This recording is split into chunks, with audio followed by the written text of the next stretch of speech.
Iniwala ako na kapag nakikita natin na ang lakas ng movement ay nagiging isa at nagiging malaki, mas tumatapang po ang taong bayan. Tandaan po ninyo, nung umpisa, iilan lamang po ang nagsasalita.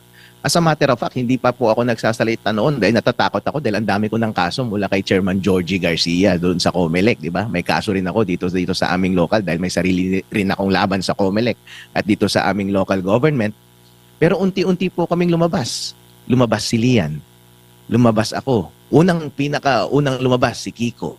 Tapos marami na rin pong sumunod na mga congressman at mga senator. At marami na rin dyan sa loob na nagbubulong-bulungan at sinasabi na rin nila ang suporta nila para kay VP Sara Duterte. At alam namin na marami talaga sa kanila na handa na bumaliktad. At ang tanging hinihintay lamang nila, tulad ng nag-engganyo sa amin nung kami ay lumabas, ay alam namin na kapag kami ay lumabas, ay malakas ang puwersa na kakampi namin na hindi kami babasta-basta tatapak-tapakan lamang at hindi basta-basta na isang pitik lamang ay mawawala kami or ipapakulong nila kami agad-agad. At yun po ang nangyari sa amin. Nagsuportahan kami nila Kong Lian, nila Kong Kiko, ako, sila Mayor Baste. Lahat po ng mga organisasyon, kami pong mga personalities, hindi naman po kami magkakakilala eh. Kung baga mga lone wolf kaming lahat, kanya-kanya kaming lakad lahat. Pero ang nag-unify lang naman sa amin ay ang aming interes na itigil na ang pagnanakaw sa ating bansa at pabayaan nilang tumakbong presidente si VP Sara Duterte. Pero dahil kami ay nagsasama-sama, mas malakas kami ngayon na magkakasama at magkakabarkada na kami ngayon at tinatawag na kaming disruptors at wala kayong magagawa kapag kami ay sama-samang aatake sa inyo. Kaya napakaganda yung sinabi ni Mayor Baste kahapon. Minention niya si Kong Lian, yung ginagawa niya ngayon na rally para pababain ang mga presyo doon sa Liwasang Bonifacio at pumunta rin din sila doon sa Bataasang Pambansa, hindi po ba? And napakagandang nangyari. Nagtrabaho si BBM, binaban niya yung excise tax. At yung mga hiling din ng mga ibang mga sektor na ipakita yung kalusugan ni BBM, di lumabas tuloy siya para ipakita niya ang kalusugan. Hindi po ba ganun ang essence ng ating demokrasya at kalayaan sa ating bansa? Malaya dapat tayong sabihin ang ating reklamo at hindi dapat tayo babalikan ng kaso. Bagkus, dapat tuparin nila kung ano ang hinihiling natin. Ganon dapat. Continuous dapat kayong magtrabaho para hindi naman kami reklamo ng reklamo. Ganon po. Kaya nung binanggit niya lahat ng initiatives ni Congressman Leon Libiste na napakaganda at binanggit niya rin ang aking pangalan at pangalan ni Kiko Barsaga at sinabi niyang kaming lahat ay sama-samang mga baliw. Well, kami ay mga baliw lahat dahil sa organisasyon, dahil sa ganitong gobyerno na puro pagnanakaw na lamang ang ginagawa, ang mga taong maingay at gustong tumigil kung ano ang status quo ay hindi mo maiiwasan na bibigyan ng label na baliw. Kung yun ang gusto nyong ibigay na label sa amin, pues magiging baliw kami at hindi kami titigil hanggat hindi mahihinto ang korupsyon sa ating bansa. At lahat ng kalokohan na ginagawa ninyo na pang-aabuso ng impeachment process na nakasaad sa ating saligang batas at para buwagin ang ating democratic process na ang kalayaan ng Pilipino na kanilang iboto ang gusto nilang presidente sa susunod. Opo, Attorney, magandang gabi, si Admar po ito. Ano naman masasabi niyo po na ikinokonek itong koalisyon na maagang namumulitika? Kung paagahan lang ng politika ang pinag-uusapan, mas maagang namulitika si Bongbong Marcos. Bakit? Wala namang dahilan para gantihan niya ang Duterte. Una, pinaaresto niya si Digong Duterte. Pangalawa, sinampahan niya ng impeachment si VP Sara Duterte. Meron bang dahilan para gantihan niya sila? Wala naman. Ang mga Duterte nga ang nagpapanalo sa kanya bilang presidente ng Pilipinas. Nung una siyang tumakbo, hindi nga siya makapanalo, hindi ba? Panalo si Digong noon pero talo siya. Alam niya na ang tanging paraan lamang niya para manalo nung tumakbo siyang president ay dumakit pa rin siya sa mga Duterte. Kaya utang na loob niya sa Duterte ang kanyang pagkapanalo bilang presidente. Pero dahil mahina siyang presidente, napaglaruan siya ng mga ambisyosong nasa paligid niya, katulad ng ambisyoso niyang pinsan na si Tambaluslos, na pressure tuloy siya, at kung sino-sino mang mga ganit sa kapangyarihan sa kanyang paligid. Ngayon tuloy gusto nilang pabagsakin at huwag nang bumalik sa kapangyarihan ang mga Duterte. Walang dahilan, pinakulong niya si Duterte at isinuko niya sa mga dayuhan. Bakit niya ginawa yun? As a matter of fact, meron namang mga institusyong pangdemokrasya and accountability sa Pilipinas. Meron naman tayong gumaganang judiciary.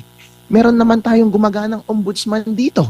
Doon sa Rome Statute ng International Criminal Court, meron complementarity na tinatawag na kapag gumagana ang iyong mga judicial institutions sa iyong bansa, walang jurisdiction ang ICC.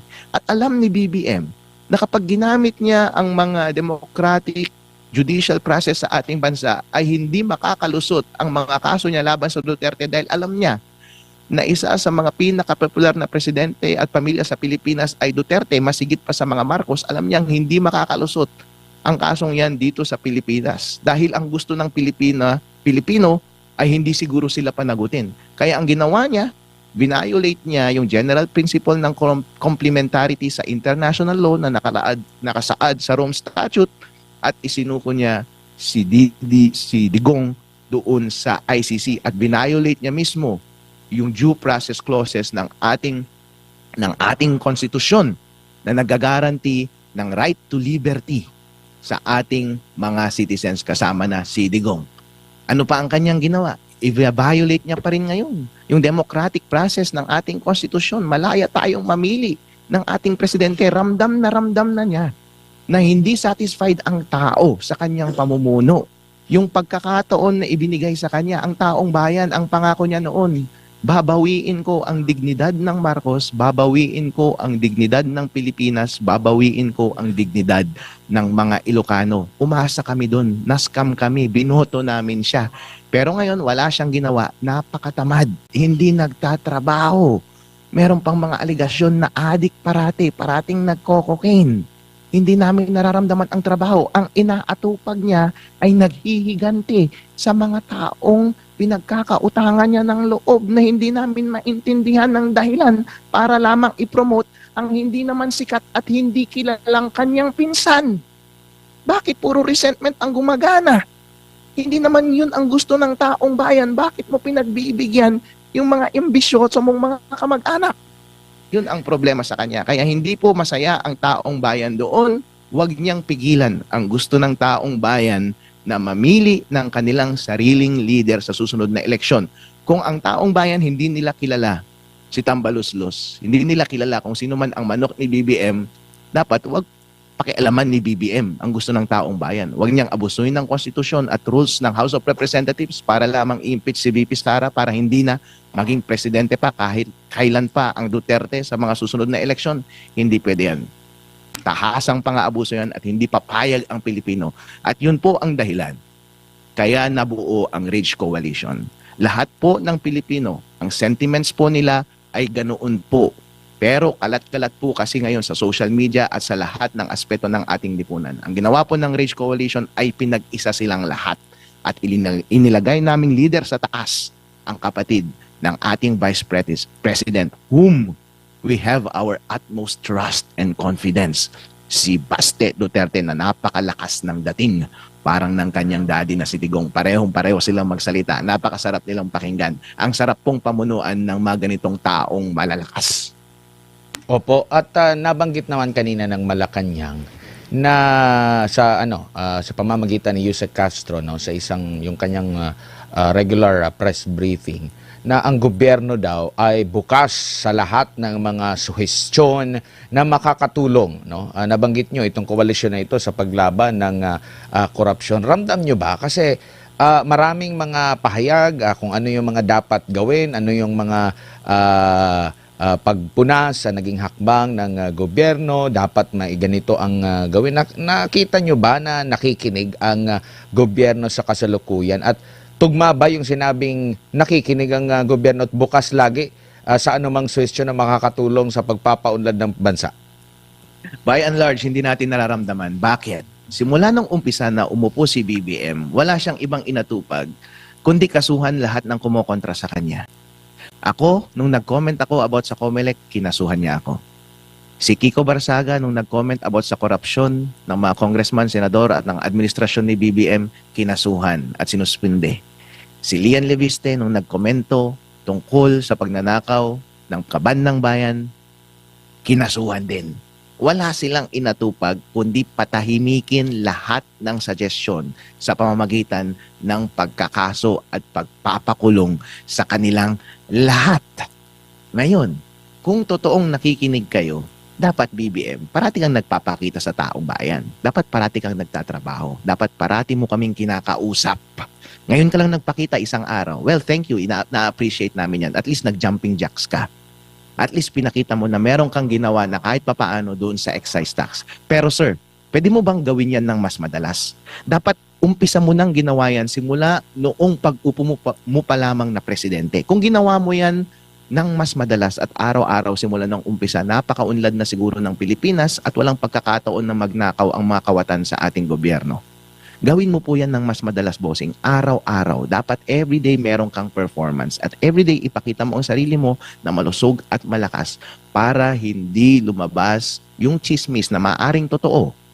Na kaya ka lang nagpapakita ngayon ay dahil nakapag-ipon ka ng enerhiya. Pero sa totoo lang, kaya parati kang absent nung mga nakaraan.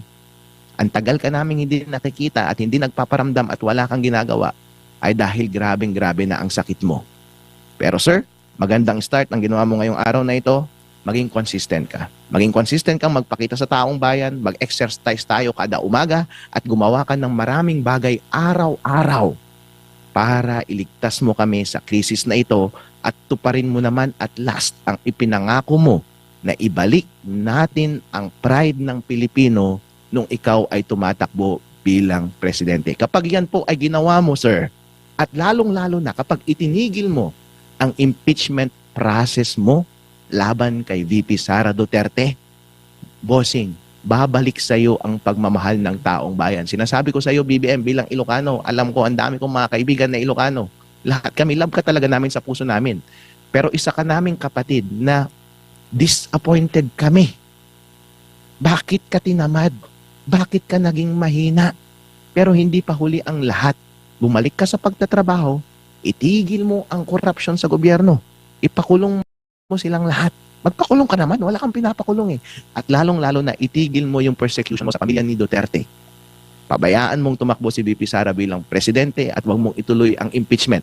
Babalik ang pagmamahal namin sa'yo at malay mo magiging magkabati kayo ni VP Sara at hindi ka na hahabulin at ang iyong pamilya at ang iyong mga kaibigan kapag siya ay naging presidente ng Pilipinas. Opo. Nung una, siya po ang hinahamon, lalo na nung nabanggit din ng kanyang kapatid, no? Yung sinasabing, naging user daw, no? Hinamon siya na magpa-hair follicle drug test at kung ano-ano pa, tinawanan niya lang ito. Ngayon, siya naman ang naghamon po. Sabi niya rito, I challenge anyone who are saying that I am sick, that they come and exercise with me, we will see who is stronger. You come to the gym with me, tingnan natin kung sino mas malakas magbuhat ng weights. Ano po ang masasabi niyo rito? Baka kakainin na naman yung kanyang sinabi kasi yung hamon niya namin, hindi mo nga nagawa. Parang mga ganun po, attorney. President Ferdinand Bongbong Marcos Jr., challenge accepted. I'm ready to go to the Malacanang today. Punta tayo sa gym, palakasan tayo ng buhat. Ito po yung biceps ko, pinapakita ko na sa inyo. Alright? Alright, yeah, buddy. Araw-araw yan, bossing, ha? Palakasan tayong dalawa. Gusto ko malusog ka, baka maging magkaibigan pa tayo. Ipakita mo sa akin na nagtatrabaho ka araw-araw, mag-gym tayo kada umaga, gising tayo ng maaga, alas 6, magsimula tayong mag-workout. Tapos humarap ka sa taong bayan araw-araw, magtrabaho ka. Pakinggan mo lahat ng kanilang hinaing. Pakinggan mo ang gusto nila. Tuparin mo po iyon dahil yun ang ipinangako mo at yun din ang salitang binitawan ni Auntie Claire ngayong araw na ito. Please, mag-follow through ka, okay? Challenge accepted, sir. Kapag yan ang ginawa mo, mamahalin ka ulit ng Pilipinas.